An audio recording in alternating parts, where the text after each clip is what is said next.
ভাষা, আমাকে অবহেলা করো না, আমাকে দূরে ঠেলে দিও না, ধুলোয় ফেলে রেখো না, আমাকে রেখো না শুধু মুখের বুলিতে, আমাকে রাখো হৃদয় ও মস্তিষ্কে।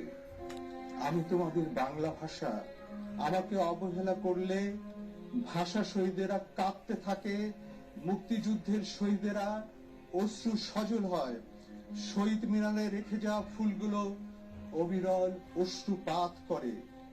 এমন বেদনা বিহবল পরিস্থিতিতে বঙ্গবন্ধু নড়ে চড়ে বসেন, ক্ষুব্ধ হন, কষ্ট পান।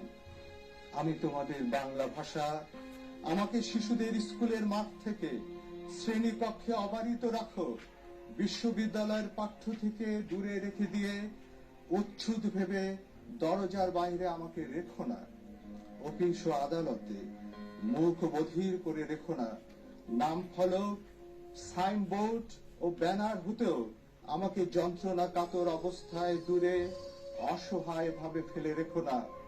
আমি তোমাদের বাংলা ভাষা, আমার বাগানের ফুলগুলোকে ফুটতে দাও, জল দাও, আলো দাও, যত্ন দাও। আমি কনক চাপা হয়ে ফুটে থাকতে চাই, আমি ঝুমকো জবা হয়ে ফুটে থাকতে চাই, আমি শ্বেত করবী হয়ে ফুটে থাকতে চাই, আমি রক্ত গোলাপ হয়ে ফুটে থাকতে চাই, আমি বনমল্লিকা হয়ে ফুটে থাকতে চাই। আমি তোমাদের বাংলা ভাষা, আমি তোমাদের বাংলা ভাষা।